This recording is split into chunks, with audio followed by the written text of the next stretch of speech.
Hey guys, welcome back to OverTakes. This is Kel. And this is Misfit. And we are here with just a little buffer program just to tide you guys over until we really dive into our big content and we start the season off, and because we're just kind of right smack dab in the middle of the holidays right now, so still a lot going on, obviously. I'm sure you guys all have the same thing. But there's been a few things that we wanted to talk about that have happened in the last week or so, especially some things with our channel specifically, and some things that we've done that we wanted to let you guys know about. Then we got some suspensions that we wanted to talk about, and then just some other things we wanted to touch on as well. So we got through. Well, as you guys know, we work in the grocery business, so the last week is quite busy for us. So yeah. It kind of took up a lot of the time. So, we kind of took a little time off for Christmas, and, then, Santa came and all that kind of stuff. Saw the Widowmaker skin over 400,000 times in my department. I work with beer and wine. She looks like every basic bitch that comes in there looking for some kind of gluten-free, sulfite-free, organic bullshit. Anyway. I'm totally getting a cutout of her. We were talking about this earlier. I want a cutout of Widowmaker and putting her in my department. Anyway. So we did that, and then the only thing she's missing is the "I want to see the manager" haircut. Yeah, maybe one of her voice lines can be, "Is that gluten free?" Right. I'm on the keto diet. Oh God, going off the rails with that one. Everyone's having fun with that at work, though. No kidding. So we pretty much took the last week off, for the holidays and all that. But we did have an opportunity last Thursday. We got together with Glen, Totemlydrunk, Smiddy over at Overwatch Recall. He has a podcast, and we did an interview with him, and we talked about Overwatch League for about a good 45 minutes. There's a link to the program in the description down below, and to his channel, because he does a lot of great stuff. It was totally just a fun time that we had with him, and we wanted to talk about what we do, because we really never tell you guys, never gave you guys like a ton of background about us, gaming backgrounds and things like that. We got a little bit into that, and then things that have been happening in the Overwatch League. So definitely check it out, and check out his other interviews too, because they're great, because he does like the full spectrum of Overwatch. Yeah, he's not talking just the esports side. He's talking about new content that's coming out. He's talking about the development of the game. He's talking to content creators that are creating content about Overwatch. So they go the full, everything there is about Overwatch, or just Overwatch related, they have talked about it in some capacity. Yeah. And continue to do so. It's really awesome. We had an awesome time doing it. So definitely check that out. There's a lot of really cool things that we ended up talking about. And we're going to talk. It's pretty insightful. Yeah. We're going to talk a little bit about some of it today. Maybe expand upon a couple of little things, but during the interview, we talked a little bit about, the boosting things and all that going on. And then literally the next day, the tracker came up. Yes, the Overwatch League Discipline Tracker. Which, I don't know, that sounds something weird, like the principal puts like on the fucking door, like the amount of people that got like detention this week. Yeah, it's a little odd, like, but I in some ways I really appreciate it, because they're being more transparent. They're being like, okay, these are the people that were violating our code of conduct in some capacity. This is the punishments that they got for it, all laid out right there. So I appreciate that. Just the way that it is a little strange. I get that it's something that needs to exist, but yeah, it's just a little odd. Yeah, very odd. Well, not very odd. It is a little odd the way, you're posting it on a site, which to me says you're expecting a lot of problems. Right. If you have to have a tracker. Yeah, like to call it a tracker is a little interesting. Like I would think you'd want to be like commissioner's list or something like that. But like to track it is like, it's not freaking where Santa Claus is. Yeah, it's the naughty and nice midnight or whatever. Yeah. Like it's like, hey guys, we're tracking where Santa Claus is tonight. We're gonna look at the Santa tracker. Oh hey, we're gonna see who got suspended from Overwatch League. Let's look at the suspension tracker. Like what? It's really weird. Yeah. I think that is weird, and that it's also in like it's in a weird part of the website too. It's like on the news area. You kind of had to dig a little. Yeah, you got to dig a little bit, but then like it's still kind of prominent. And I think when it first was posted, it was on the front page because it was like the news of the day. So it's just like it's been handled very strangely. I feel like they need like a section of the site that's like rules, and then like it would be there. Yeah, rules and violations and that kind of thing. I do appreciate what they're doing with it though. So it's a transparency thing that we've been screaming about for months. So they're being transparent with this, which is great. Also, I think now, if you guys have seen this or, watch some other videos, the suspensions aren't that big. They're really not. And I think you're on the same page with this. I think it's a little bit in all right, this happened. You're getting a little slap on the wrist. From this moment on, if you do this shit, it's going to be worse. Kind of the baseball steroid thing. All right, we know you guys all did it. We're going to suspend a couple of the guys that were dumb enough to do it after we said behind closed doors, no. Right. And then from here on out, now it's all out in the public. Right. But based on the suspension times, I don't think that these are very serious infractions because they're only, like, the most is 5 games, and it's not even for account boosting. The most for an account booster was 3 games, and that was to Neko, and we're guessing that was what happened when he was on Boston in the playoffs, and he admitted it.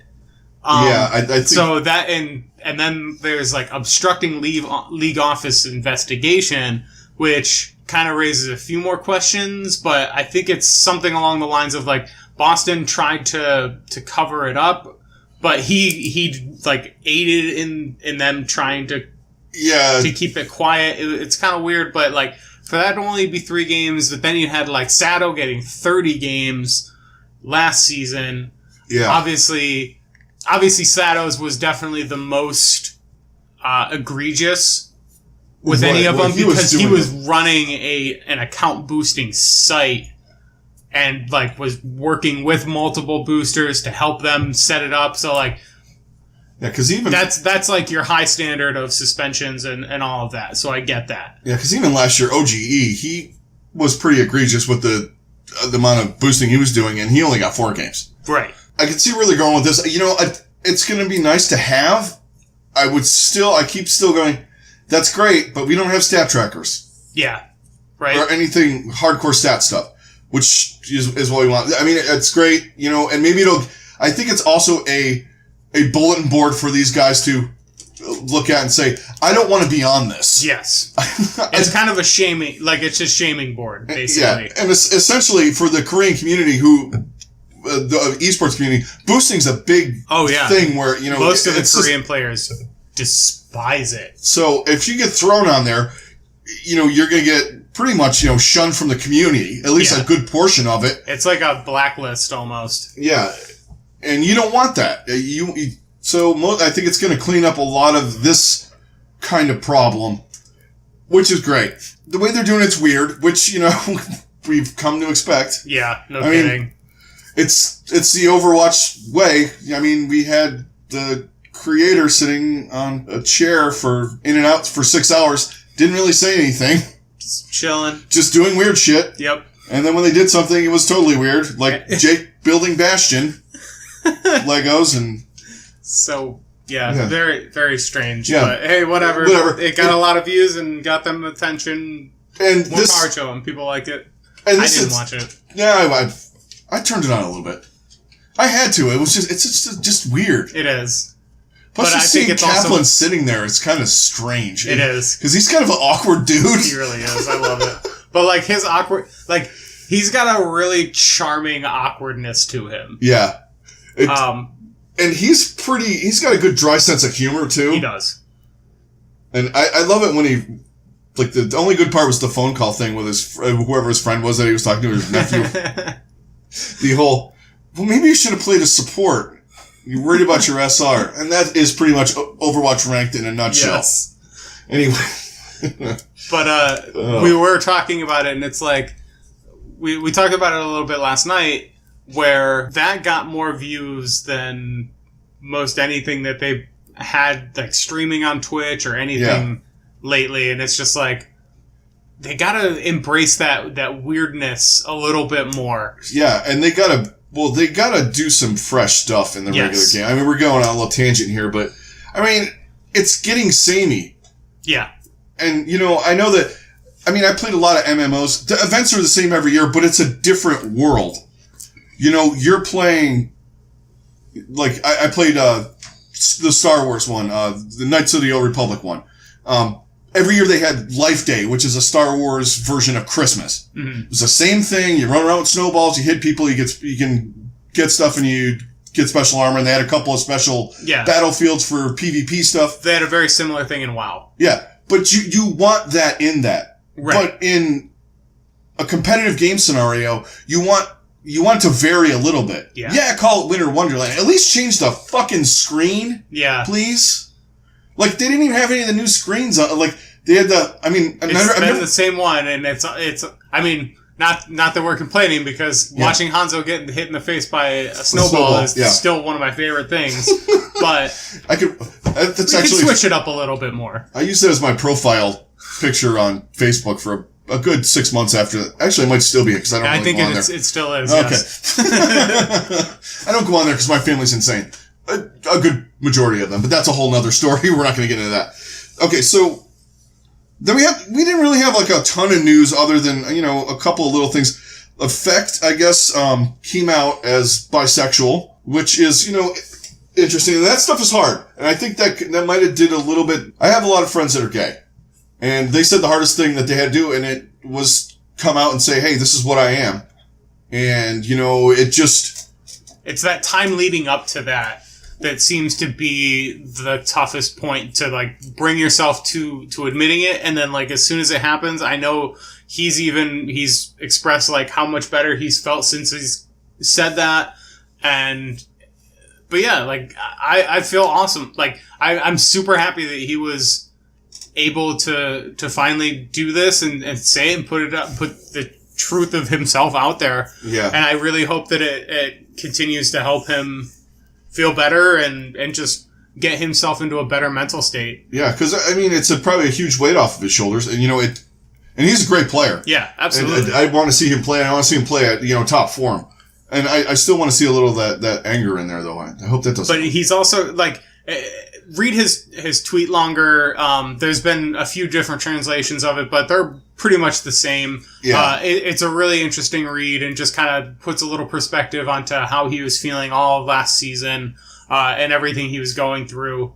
And I think one of the big things that he touched on, as far as how his play, he seems like he's a little more accepting that he doesn't have to completely carry the team anymore. And that was one of the big issues that we saw, was like, he was just trying to do way too much, and sometimes it worked, but a lot of the times it backfired. So I'm hoping that he's able to really integrate himself better into the team, and that team environment is going to be better for him now as well. And I think it will be, just because they've got Arrow. Yeah. So Arrow and Jane. Between Arrow and Jane, I feel like they're going to do a really good job of keeping it the best possible environment for him, and then just the team in general, and just keeping everybody up and wanting to compete and continue to compete.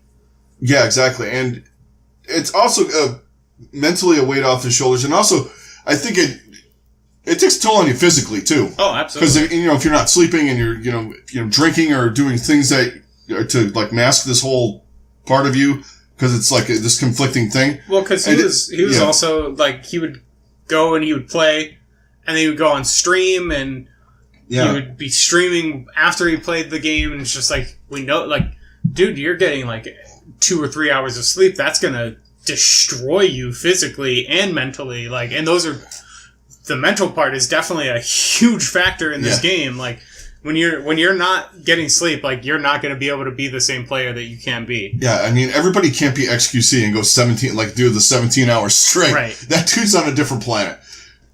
And even then, it still doesn't work out that great for him. You watch him by the end of those streams and hear, like, like, dude, you're playing like you're in freaking my level. Yeah. You're just like... You're burning yourself out. And so we had that, and, you know, I'm glad he's, like, come to terms with himself and like, can get, you know, just let people know that, like, this is what I am.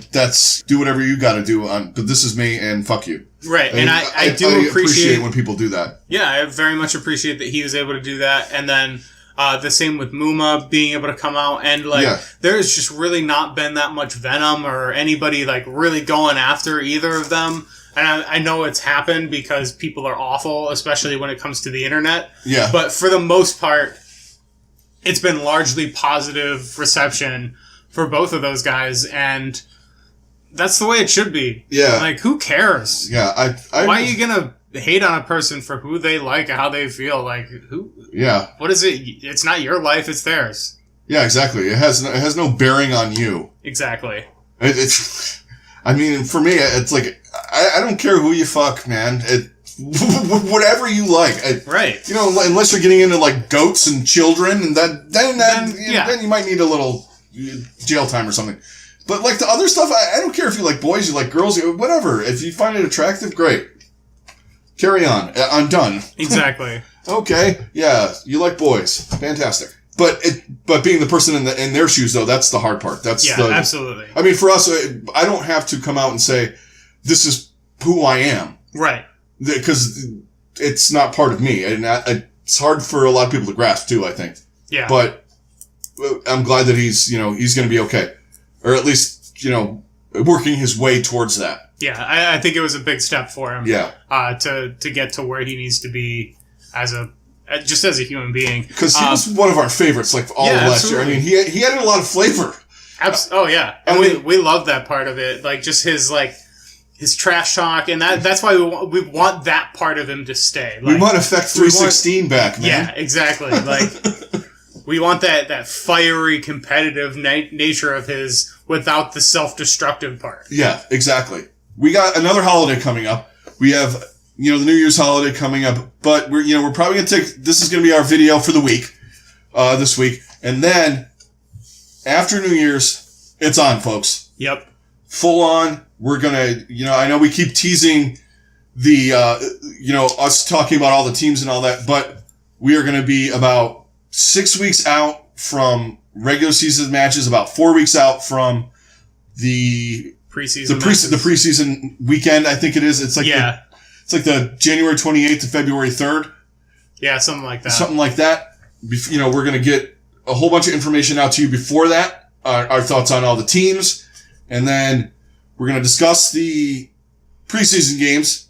And then we will do our final power ranking of all the teams before the matches go live on Valentine's Day.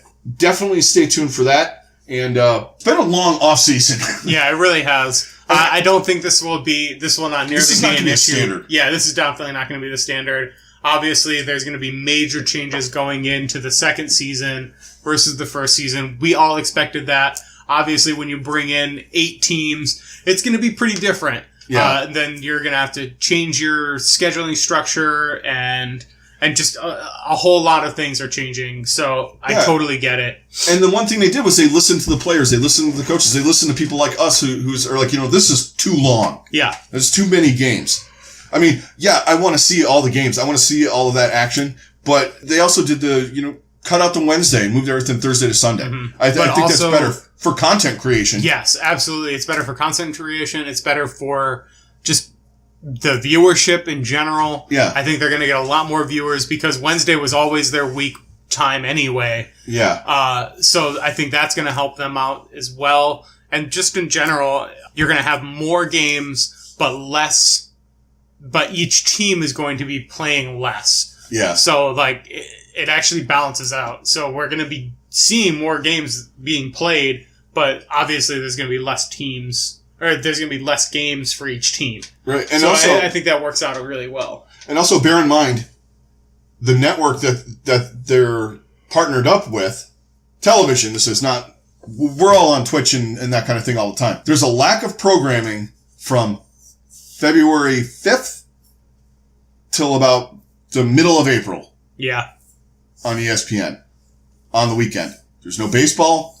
There's minimal basketball, but it's end of season basketball, but no one really cares about it until the playoffs start. And it's spread across so many channels that they need a little programming. So you move everything from Thursday to Sunday. You get that Sunday afternoon stuff you can throw in there. Yeah. Hopefully you can build up a little hype with it all. Yeah. Before the big guns start coming in, but then by then you hope that you kind of build up an audience so that they can continue watching it. And the time slots that they have for the games are good. I mean, they're not going to be they're never going to be like a major sport. No. And like the NFL is its own thing. And that kind of thing. Most of the other major sports can't even beat the NFL, so that's not even a fair comparison. And we're talking like the Tampa Bay Buccaneers playing, the Seahawks on a Thursday night are going to outdraw just about anything else, yeah. And, it's a game that nobody really wants to watch, but they watch it anyway. Mm-hmm.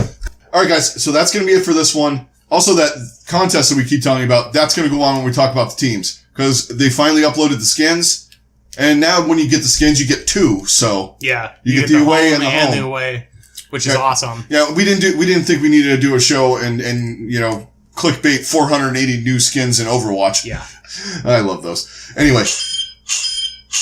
Good Lord. Triple kill. Okay, guys, so that's going to do it for this one. We will talk to you later. Thanks a lot for all of your support, all of your views, all of the subscriptions and all that stuff. If you guys are new, get ready because we're going to start bombarding you with Overwatch League content. We're going to do once a week here, and then after New Year's, we're going to still probably do 1 to 2 a week, and then we're going to ramp it up and do our normal amount of content. And with, some other things that we talked about on the last video and we talked about on our interview, things that we're working on, and we're going to, iron out how we're going to do that. So you guys that have been with us for the long haul, also thanks a lot. And we will talk to you guys later. Talk to you guys in the next one. Later.